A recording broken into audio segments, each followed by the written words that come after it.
So now that we have a bunch of cool new things like polynomials and matrices that we can treat like they're vectors because they form a vector space, how do we actually do linear algebra with them?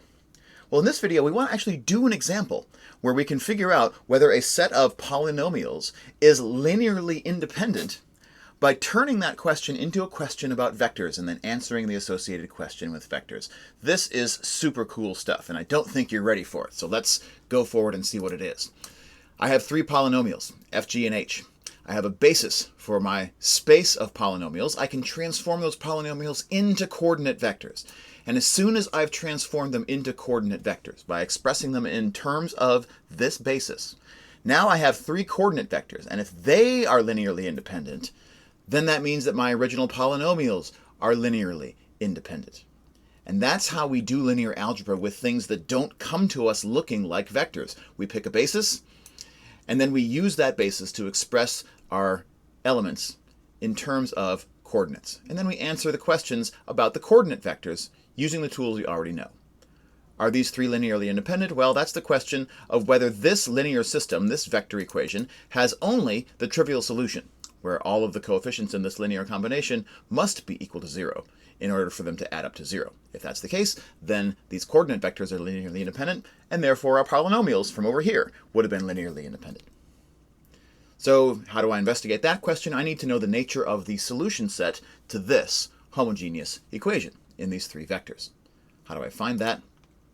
Package up this system into an augmented matrix with zeros as the right-hand column. Find the reduced row echelon form.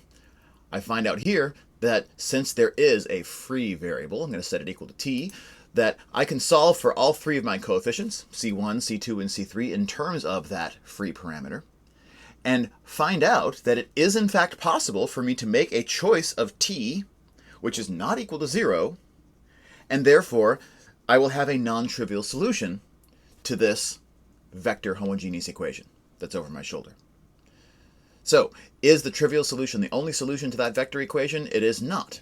For example, choosing t equals 1 gives me c1 equals 6, c2 equals -3, c3 equals 1, and that is a non-trivial solution.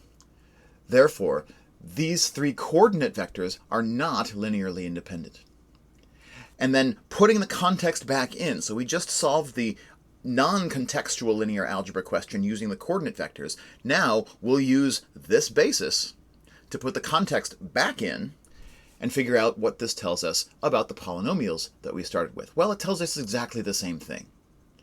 That the original set of polynomials that we started with, f, g, and h, are not linearly independent because that same linear combination of these three coordinate vectors that's non-trivial and which gives us the 0 vector, that same linear combination of our three polynomials is a non-trivial linear combination, and that combination of our three polynomials gives us the 0 polynomial, the 0 vector in the vector space of polynomials.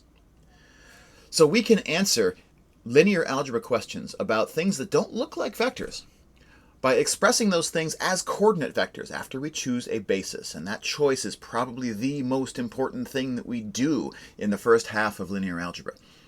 Choose a basis, express what you have in terms of coordinates, and then answer the same question about the coordinate vectors. Whatever the answer is about the coordinate vectors, that same answer applies to the objects that we started with, which are probably much more interesting than the coordinate vectors themselves.